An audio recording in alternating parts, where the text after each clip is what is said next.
Bonjour, bonsoir, chers amis, chers compatriotes, chers admirateurs. Aujourd'hui, nous allons étudier un thème, plutôt un sujet à caractère international.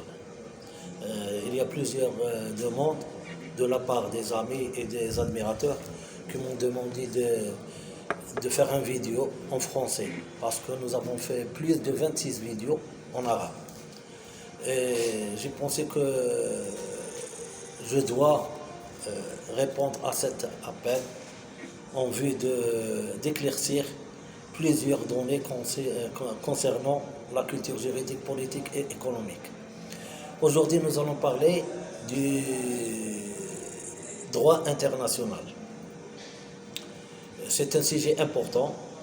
Il se caractérise par plusieurs phases et plusieurs données. Nous allons parler d'une façon brève de son historique, ensuite de sa classification et la classification des traités. Ensuite, on va parler de la procédure que doit suivre toute entité, que ce soit entité juridique ou personne individu. Et ensuite, on va arriver à la phase de l'adoption du traité, qui se caractérise par la mise en vigueur. Et j'espère que ce sujet, j'essaie de faire un sujet à la hauteur pour répondre à l'appel de plusieurs admirateurs et plusieurs voix en vue d'éclaircir ce sujet qui a une donnée nationale et internationale. Ensuite, nous allons rédiger la suite de ces chapitres.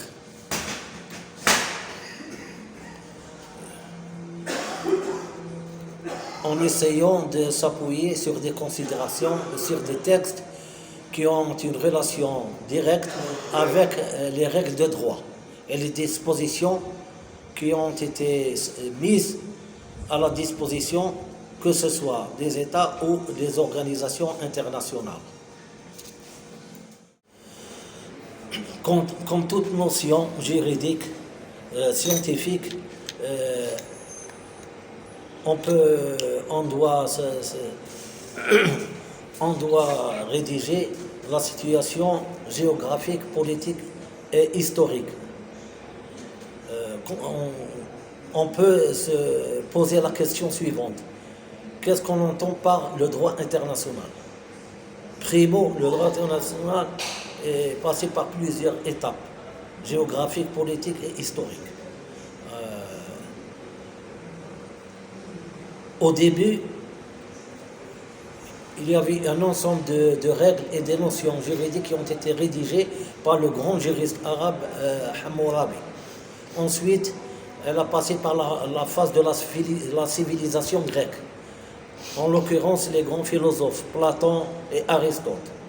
Ensuite, elle est arrivée, cette notion, à la phase du 19e et 20e siècle. Et plus précisément, entre la Première Guerre mondiale et la Deuxième Guerre mondiale, où a été créée ce qu'on appelle la SDN, la Société des Nations, qui est aujourd'hui l'Organisation des Nations Unies. Et plus précisément, on a créé en 1949, après la Seconde Guerre mondiale, la Commission des droits internationaux, qui se stipule la Convention de Vienne de 1945, qui a stipulé plusieurs textes et plusieurs règles et dispositions à caractère international qui régissent que ce soit les États ou les individus. Et on a même ajouté une entité concernant le droit international humanitaire, ça concerne les individus. Parce qu'auparavant, le droit international a été précis et stipule précisément et principalement les États. En ce qui concerne la seconde phase de la classification, soit du droit international des traités, il convient de distinguer entre ce qu'on appelle les règles de droit et la coutume. Ensuite, on va parler de la Convention de Genève de 1969, qui a élaboré plusieurs textes et plusieurs dispositions à caractère international qui régissent le droit international. L'article 38 de cette convention stipule 2 alinéas qui concernent les sources du droit international, qui se caractérisent d'une part par les conventions internationales, ensuite les traités et enfin par la coutume, ainsi que la jurisprudence et la doctrine régissent les règles de droit à caractère international. Ensuite, il convient d'éclaircir la notion du droit international. C'est tout accord à caractère international, que ce soit entre les États ou que ce soit entre les États ou entre les organisations internationales ou plus précisément, enfin, entre les individus. Parce que dernièrement, on a créé ce qu'on appelle le droit international humanitaire qui concerne les individus. Les individus qui sont victimes de plusieurs difficultés sociologiques, que ce soit militaires ou matérielles, etc. Donc, la classification se caractérise par cette notion. Ensuite, il y a une autre donnée de classification.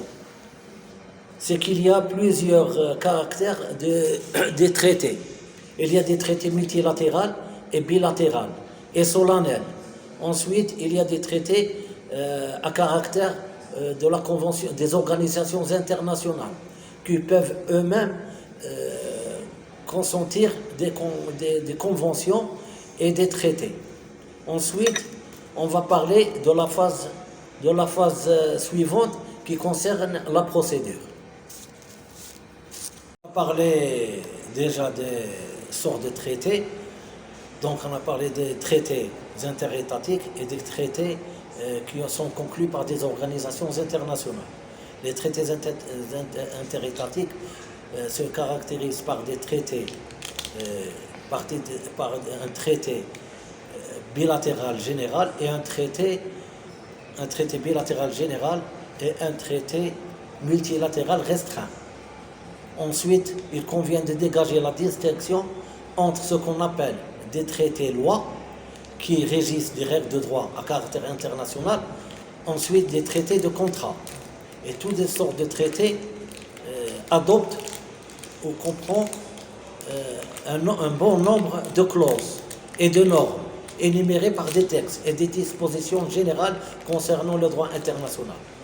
Et tout traité dispose d'au moins 4 phases ou 4 axes qui régissent ce qu'on appelle la procédure, que tout État doit suivre cette procédure afin de l'adoption définitive du contrat, avec une donnée supplémentaire qui a été rédigée par le droit international récent. On a donné à tout État une possibilité de jouir d'une bonne partie de réserve sur l'adoption de toute convention, de réserve et de clause. C'est-à-dire, on a fait entrer une sorte d'assouplissement dans le sens international des textes régissant les règles de droit qui régissent l'adoption des contrats par bon nombre d'États ou des organisations internationales ou des individus qui bénéficient de ce qu'on appelle le droit international humanitaire. Donc, ceci, d'une façon brève, qu'on peut dire au sujet de la classification des traités, après sa définition que nous avons donnée. Nous avons dit que le traité est tout accord à caractère international qui peut être conclu soit par un État ou par une organisation internationale ou par des individus qui bénéficient du droit international humanitaire. Ensuite, on va parler de la procédure, parce que le temps est restreint. on ne peut pas élargir cette discussion, ce sujet. Donc, on va parler de la procédure. Il y a une sorte de traité. Il y a une sorte de traité concernant cette procédure, ou plus précisément, il y a une sorte de procédure au niveau de la conclusion d'un traité qui doit créer des effets jusqu'à la dernière étape. Et tout État doit suivre cette procédure et afin de créer ces effets juridiques à caractère international.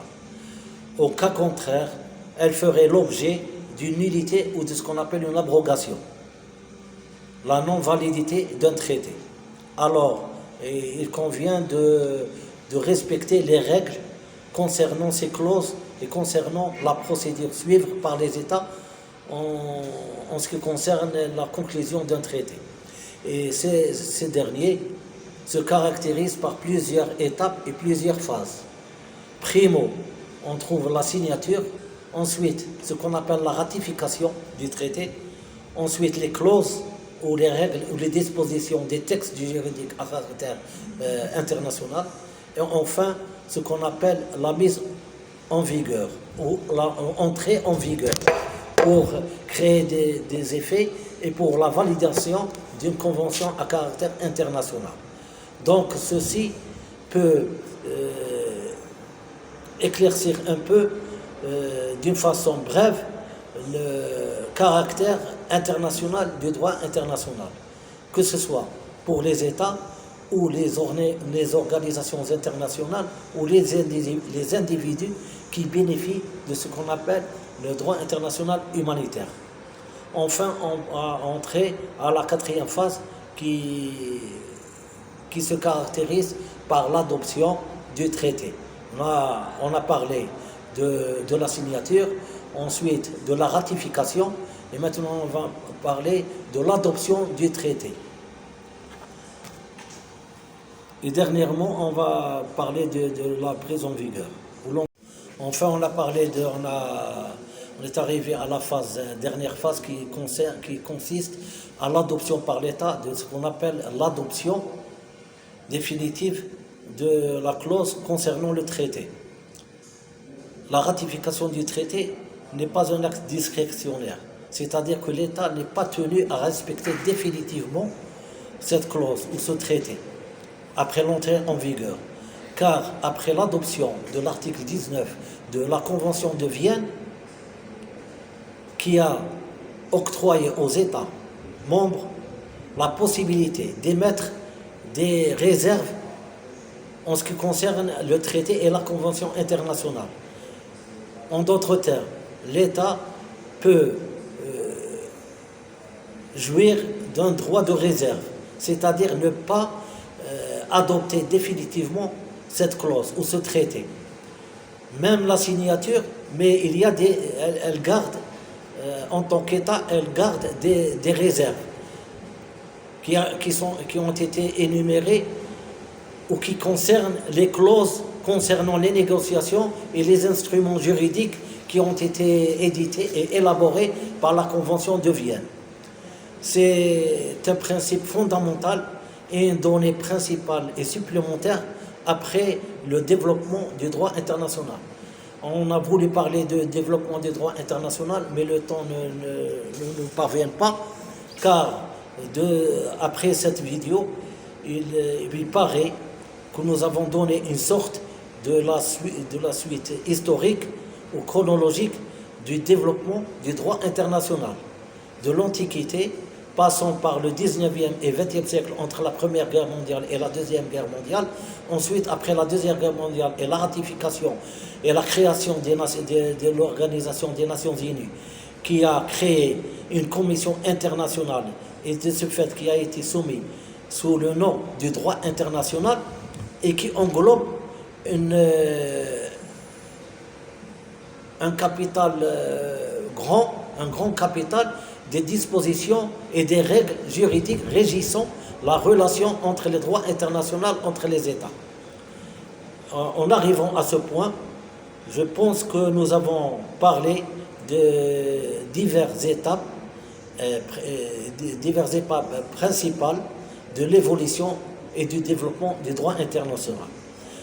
Il s'agit enfin une dernière remarque, c'est que nous avons fait cette vidéo d'une façon brève, car le droit international englobe une grande majorité des institutions et des instruments juridiques, que ce soit par exemple la Cour internationale de justice de La Haye, ou la Cour pénale internationale, ou l'UNESCO en tant qu'institution culturelle et morale. Donc, ensuite, les institutions ou la Commission internationale des droits de l'homme.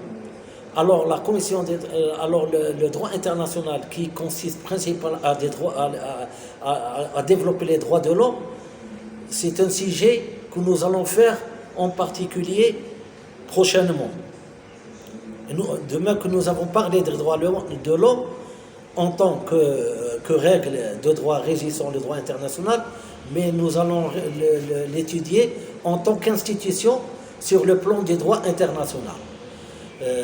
En fin de compte, je tiens à vous remercier, à remercier tous les admirateurs, tous les compatriotes, mesdames et messieurs, tous les jeunes, tous les gens qui pratiquent la politique ou l'économie ou la culture de façon générale, et je suis à votre disposition et je souhaite que je serai à la hauteur aujourd'hui ou prochainement, et merci beaucoup.